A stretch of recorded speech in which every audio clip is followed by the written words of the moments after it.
हम मीनू झा प्रणाम करै छी सब मिथिलावासी के। आइ हम एकटा लोकगीत गाबऽ जा रहल छी और एहि गीत के रचनाकार श्री अवधेश कुमार झा राजन जी छथिन। कोशिश करै छी जे अहाँ सबके नीक लागे। धन्यवाद। जय मिथिला, जय मैथिली।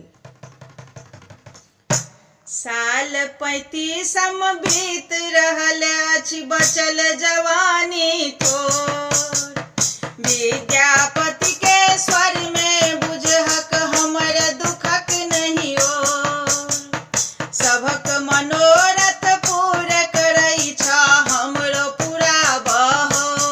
बाबा हमरो पूरा बहो। कावर कान चढ़ेब एही बेर लगन लगाबहो। बाबा कावर कान चढ़ेब एही बेर लगन लगाबहो। बेटी बला के चिंता हटलै, फ्री में भेटै लड़का सेठ।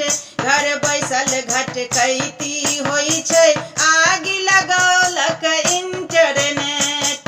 घर बैसल घटकैती होइ छै, आग लगौलक इंटरनेट। हमरा लेल अन्हारे सौंसे रस्ता देखाबहो।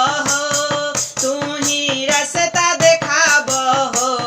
बाबा कावर कान चढ़ेब एही बेर लगन लगाबहो।